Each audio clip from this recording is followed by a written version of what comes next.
Você pode estar sendo muito injusto na forma como treina os seus colaboradores. O meu nome é Andressa Bergamo, eu sou sócia e gestora de comunicação aqui na Brain, e nesse vídeo eu vou te contar o porquê disso, além de te apresentar uma metodologia de ensino que pode fazer com que os seus colaboradores retenham muito mais a aprendizagem. Vem comigo!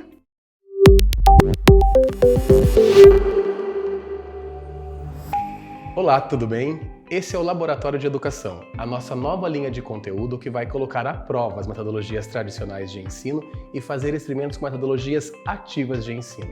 Eu sou Márcio Norberto, jornalista aqui na Brain, e esse é o Laboratório de Educação. Andressa, você começou lá no início desse vídeo dizendo que os gestores podem estar sendo um pouco injustos na hora de treinar suas equipes. Será que você pode explicar isso melhor pra gente? Com certeza! E para embasar isso, eu trouxe uma ferramenta para a gente colocar à prova aqui.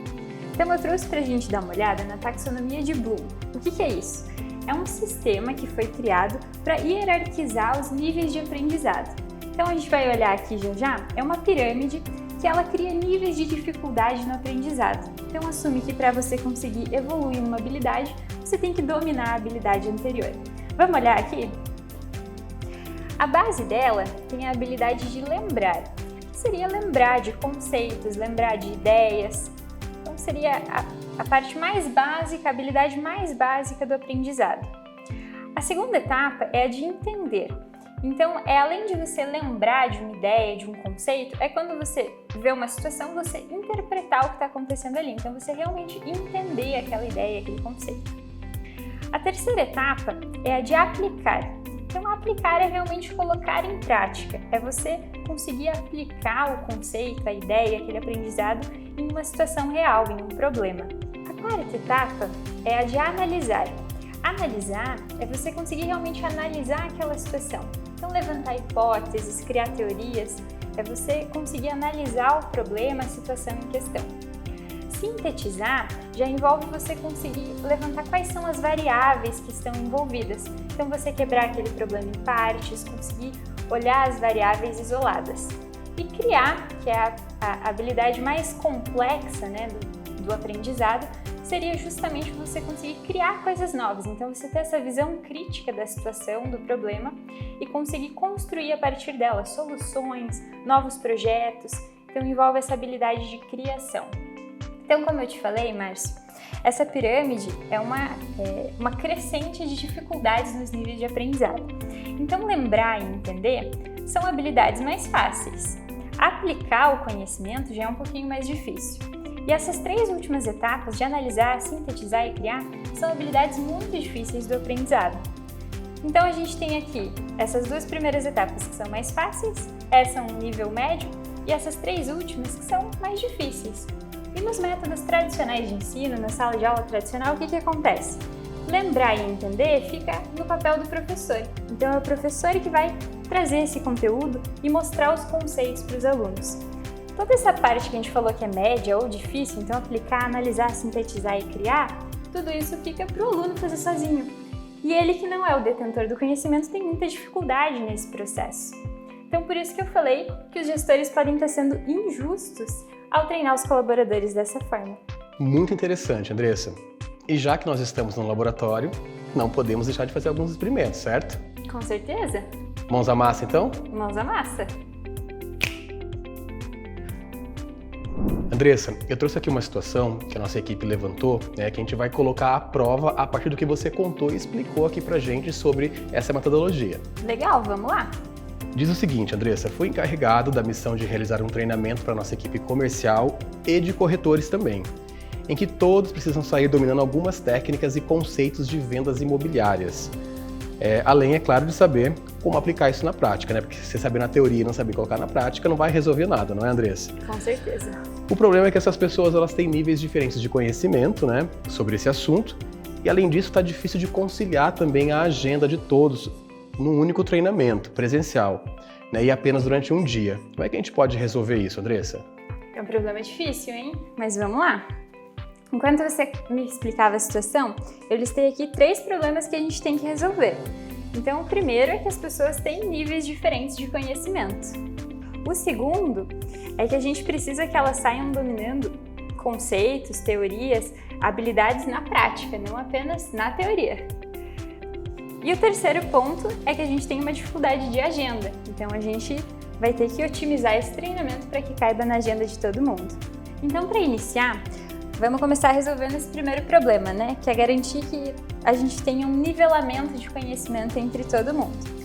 Para isso, um primeiro passo é a gente entender que assuntos que as pessoas precisam dominar. Então, se a gente fala que todo mundo tem que estar no mesmo nível, a gente tem que entender sobre quais assuntos que a gente está falando. Então, você falou que era uma equipe de vendas, certo? De vendas de corretores, né? De corretores.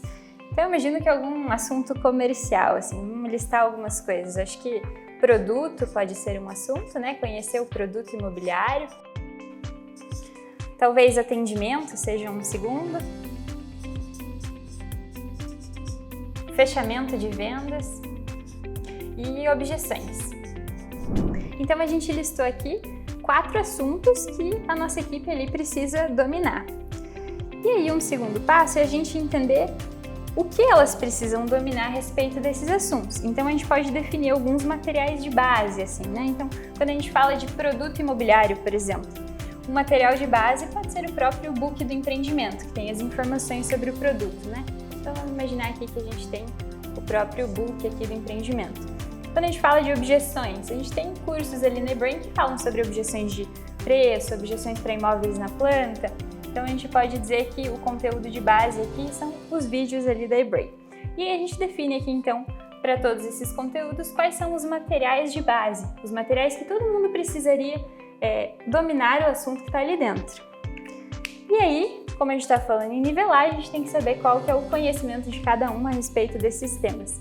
Então, um jeito bem simples de fazer isso, né, e que a gente pode tornar bem visual, é a gente pedir para as pessoas se autoavaliarem. Então, como a gente está fazendo aqui em papel e caneta, a gente poderia pegar post-its, por exemplo, e a gente mesmo avaliar se a gente tem conhecimento ou não a respeito desses assuntos, né?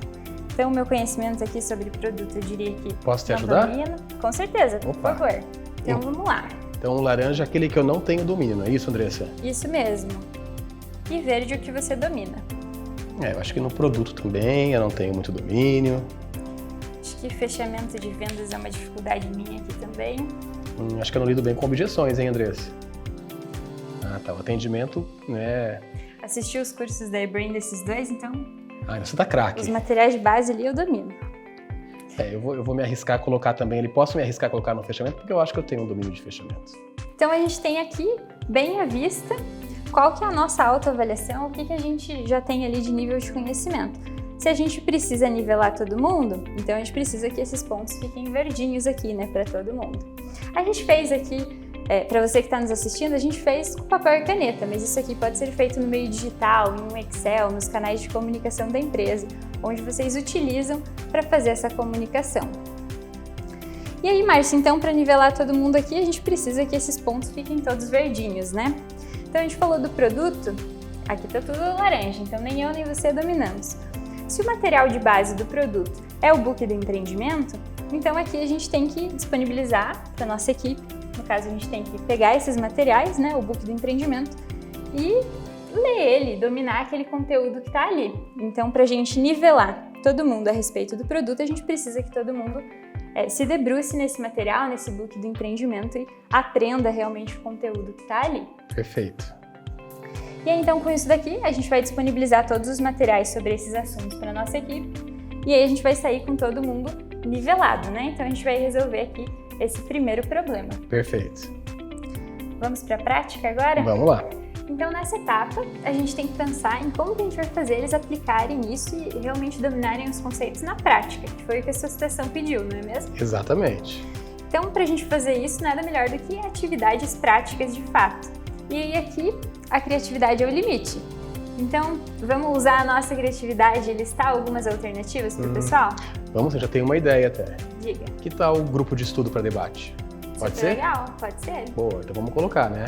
Vamos colocar. Grupo de estudos. Grupo de estudos. Mais alguma ideia? Será que escrever um pitch para apresentação? Bem legal. Poxa, legal então. Combina bastante com a temática, né? Pitch de vendas. Perfeito.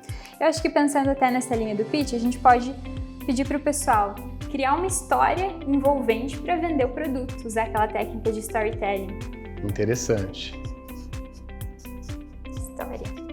Tem uma outra dinâmica que eu lembrei agora que acho que é legal também, principalmente para o pessoal que trabalha com vendas, que é de fazer simulações. Então, você se passa pelo cliente, eu me passo pelo vendedor, a gente inverte e a gente vai colocando na prática aquela ideia de fechamento, objeções, tudo isso. Isso é bacana realmente, testar na prática, né?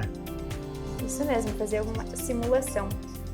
Eu acho que a gente já tem aqui 4 ideias, né? Como a gente falou, a criatividade é o limite, então dá para encher essa folha aqui de ideias e atividades práticas. E aí, a gente tem o nosso terceiro item da lista, que era a dificuldade de agenda. Então, de conciliar essas agendas, né? No mesmo dia e tudo mais. Exatamente. E aí, como a gente viu nessa taxonomia, né, na pirâmide, vou mostrar aqui para o pessoal de casa relembrar, a etapa mais difícil é justamente aplicar, analisar, sintetizar, criar, que é essas atividades práticas que a gente está listando, né? Tudo isso faz parte daqueles graus mais altos da pirâmide. Então a gente pode aproveitar e aquela primeira parte, que é fazer autoavaliação, estudar os materiais, lembrar os conceitos, pedir para o pessoal fazer como tarefa de casa, né? Já vir para a sala de aula preparado, nivelado, todo mundo dominando aqueles conceitos básicos. E aí, na sala de aula, naquela agenda que a gente tem ali bem curtinha para reunir todo mundo, a gente aproveitar para colocar tudo em prática e fazer junto, porque aí se alguém tem dificuldade, os outros conseguem ajudar, conseguem trocar, então esse processo que é mais complexo acaba se tornando um pouquinho mais fácil. Você acha que a gente conseguiu resolver bem ali a situação? Nossa, acho que a gente avançou muito e aí as nossas dúvidas que a gente levantou vai ajudar aí no esclarecimento das pessoas, com certeza. Legal! E se você aí de casa também notou alguma coisa diferente, tem alguma ideia, compartilha aí com a gente, porque pode ajudar a resolver o problema de alguma outra pessoa. Você percebeu que para a gente resolver essa situação, a gente deixou aquela etapa mais fácil do aprendizado para o pessoal fazer em casa, que é justamente lembrar e entender os conceitos? E aí a gente trouxe para a sala de aula a parte mais difícil do aprendizado, que é justamente você conseguir colocar a mão na massa, criar, debater ideias, sintetizar o conhecimento. Então a gente fez uma inversão da lógica daquela pirâmide. Deixou para o pessoal fazer em casa o que era mais fácil e para fazer em grupo, em sala de aula, o que era mais difícil. E essa é justamente a metodologia da sala de aula invertida, que consiste, como o próprio nome já diz, em inverter a lógica da sala de aula tradicional. Então a gente passa a fazer em casa o que costuma se fazer em sala de aula e a gente faz em sala de aula o que se costuma fazer em casa. E esse foi o nosso laboratório de educação sobre sala de aula invertida, com dicas super práticas para você aplicar aí nos seus treinamentos. Eu espero que você tenha gostado desse vídeo, se inscreve aqui no nosso canal, deixa o seu like se você gostou do conteúdo e a gente se vê no próximo laboratório. Até a próxima!